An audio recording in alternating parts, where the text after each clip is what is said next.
All right, let's take a quick look at some properties of exponents. These properties are going to come in handy a ton, okay?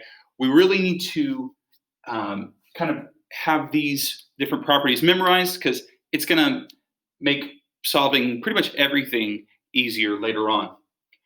So the first property we want to look at is, let's say that we have two exponentials with the same base, okay? And they're being multiplied together. So I'm going to write this out the long way, okay? So this is another way of saying 5 times 5 times 5 times 5 times 5. Okay, well, that's a silly way to write it. 5 times 5 times 5 times 5 times 5. How should we write this? Well, we should write that as 5 to the 5th. Well, what's going on here? Well, remember, every exponent that I have, every time my exponent increases by 1, that's saying I'm multiplying by 5 one more time. Well, here I'm saying I'm multiplying it 1, 2, 3, 4, 5 times. So basically, I'm just adding these two together. So the first property we need to know is that b to the x times b to the y is the same as b to the x plus y. So basically, addition in your exponent implies multiplication of your base. Well, if you know that, you can probably guess what's coming next, but let's do it real quick by hand anyway.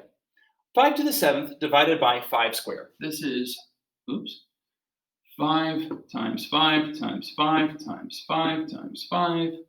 It's 5 times 5, excuse my horrible 5s, divided by 5 times 5.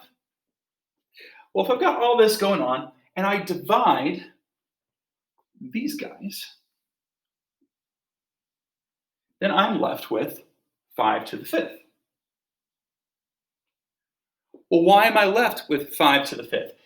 It seems that I've taken this away from here. I've subtracted.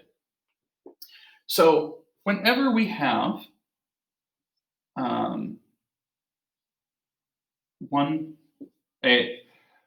base to the x power divided by a base to the y power, we just subtract those exponents.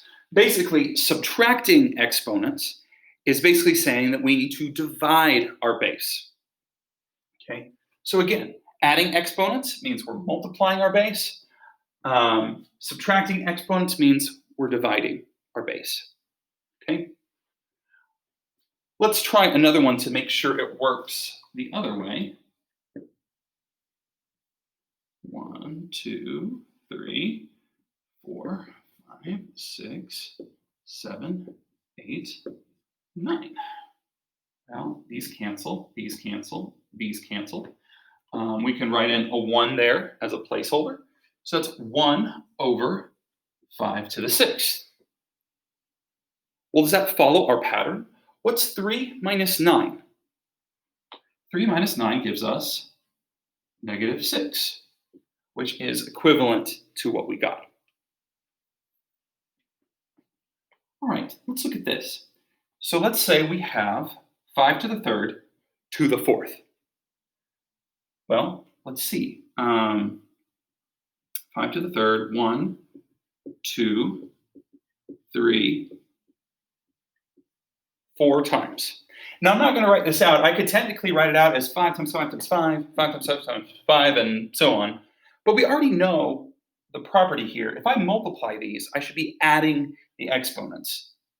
So I should be adding it 4 times. So 3 added up 4 times is 12. So what's basically going on here is we're multiplying, okay? So when you have you take an exponential to a power, you wind up multiplying your exponents. So b to the x to the y power is the same as b to the x times y power. So multiplication here implies exponentiation here. Everything's basically being taken up a notch. Addition here means multiplication here. Multiplication here means exponentiation here. So we're going to be using all of these properties later to help us simplify things.